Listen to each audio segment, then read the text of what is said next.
Well, I think we all consider ourselves every now and then. You treat yourself, you splurge a little for something nice. Every now and then. Not all the time. Although, unless it comes to grocery shopping, where this feels like a very reminiscent conversation of housing and avocado toast. But you can forget vacations, fancy gifts, or even buying a house. Groceries are apparently becoming the new splurge for millennials and Gen Z. But the reason, a little more depressing than it is on the trendy side. Younger generations are spending more on premium or healthier foods, partly because many of the traditional luxuries are just a little too out of reach. Can't afford a house, but I can afford that nicer pasta upgrade. But for many people, spending more on groceries isn't really a choice. The average American household spends nearly $500 a month on groceries, and rising food prices are forcing some families to borrow just to eat. In 2026, Urban Institute report found that more than 1 in 4 working-age adults use credit cards to buy groceries in 2025 and struggled to pay the debt. Nearly 1 in 5 dipped into savings that were not intended for everyday expenses, and 1 in 10 used buy now, pay later services to purchase food. Millennials and Gen Z are also paying closer attention to nutrition and food quality, and healthier options can cost more. So what's being called a grocery splurge may actually say more about affordability. Instead of putting money towards vacations, retirement, or homeownership, younger Americans are spending more of their budgets simply putting food on the table. Yeah, I mean, I don't think this is much of a surprise that if you can't afford anything anyway, at least there's you pick like one spot. Maybe it's your groceries, or maybe it's, you know, a dessert. You'll go out and get an ice cream, whatever it is. It's your what you splurge on becomes smaller than what you traditionally would be spending a lot of your money on, because you're like, that's just not even in the cards. Like that's just not even remotely on the table. Like that trip to Europe, buying a house, buying a new-ish car, even a not that new-ish car. Used cars are incredibly expensive now. I've just been putting air in one tire over and over again.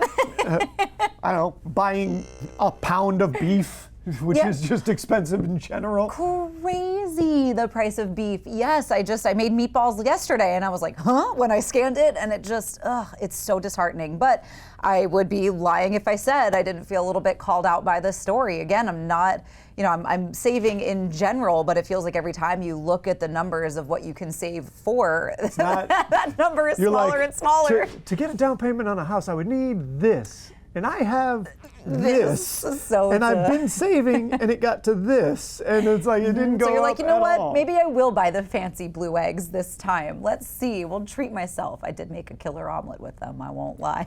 You know what we had this weekend? My wife made crepes for the first time. They came out awesome. I was so excited about it. After I sacrificed the first crepe to the gods of frustration, you have to make the sacrificial first one. The rest, smooth sailing. Yeah, and they are. That's how it went with us. You got to sacrifice the first one. I'm so sorry. That's just how it goes. And because we're talking about ways to save money, maybe that goes into this. You know what today is?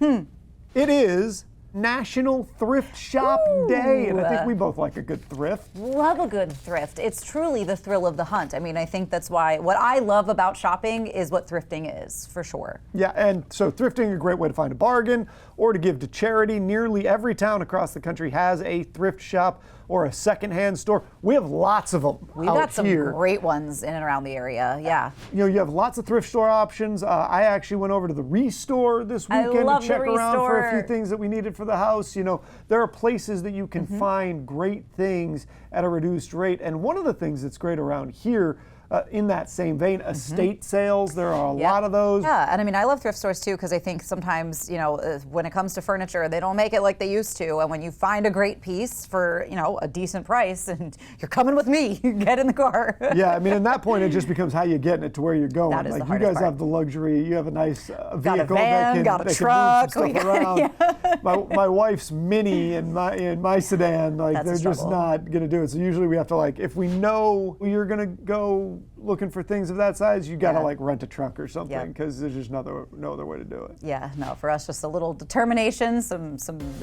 ratchet straps, and the truck will do the trick. Yeah.